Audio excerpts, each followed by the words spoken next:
Bonjour à vous tous. Avant de vous lancer sur cette vidéo, j'ai une question. Est-ce que la notion de référence, sous ses trois formes, relative, mixte et absolue, est une notion que vous connaissez?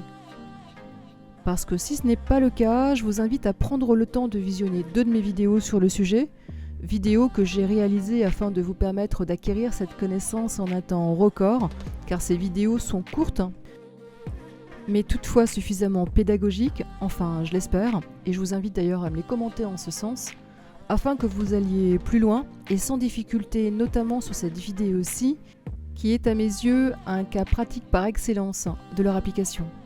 Je vous remets leur lien dans la description de cette vidéo. Aussi, nous y voilà, le tableau à double entrée. L'on pourrait penser que rien n'est plus simple que lui, alors que pour le résoudre, il est d'abord nécessaire donc que les notions de référence absolue et de référence mixte vous soient familières. Vous êtes prêts? Allons-y. Le tableau à double entrée est un tableau dont les cellules sont le résultat du croisement de critères en ligne et en colonne.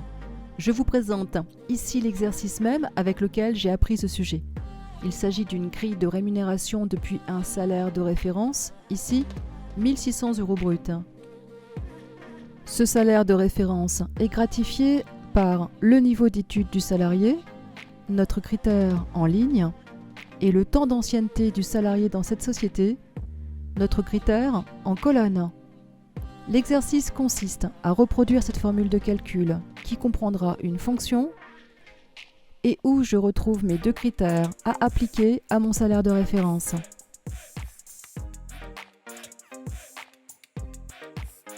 Notre objectif est d'écrire cette formule en C5 en une seule fois, soit de la concevoir de sorte à ce qu'elle soit juste lorsque nous la recopierons sur l'ensemble du tableau.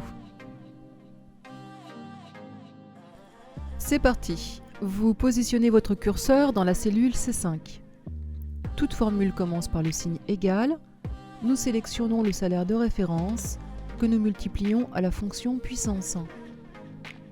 Si vous débutez, je vous invite à revoir les vidéos suivantes. Retrouvez-les également dans la description de cette vidéo, car bien maîtriser les bases, c'est l'ABC pour une progression de qualité.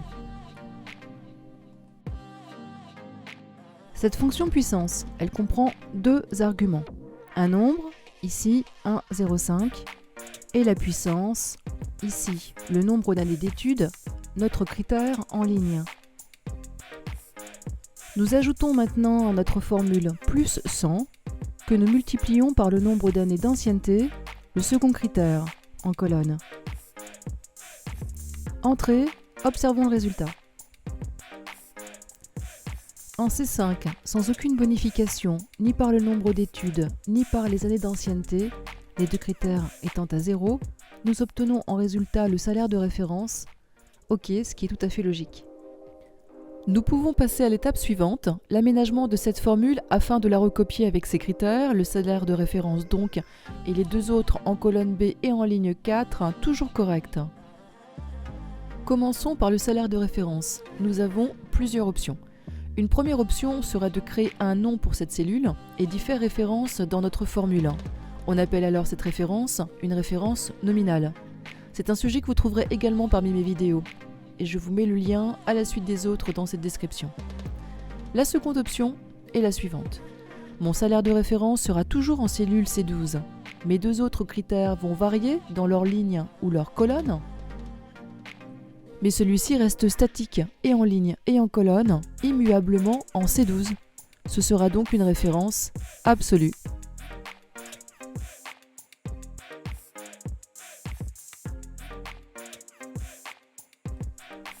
Le critère 2, le nombre d'années d'études, s'empile dans la colonne B. À mon point 0, dans ma formule en C5, j'ai 0 année d'études et 0 ancienneté. Mon critère est en cellule B5. Quand je vais recopier ma formule en C6, mon critère sera en B6. C'est pour cette raison que je le désigne en tant que critère en ligne. Il varie de ligne, mais jamais de colonne. Ma référence est mixte, précisément relative en ligne et absolue en colonne.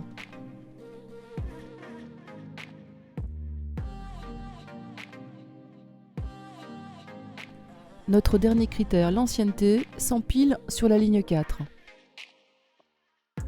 Elle est notre critère en colonne car elle ne varie jamais de ligne, uniquement de colonne. Ma référence est mixte, mais à l'inverse de la précédente relative en ligne et absolue en colonne, celle-ci est relative en colonne et absolue en ligne.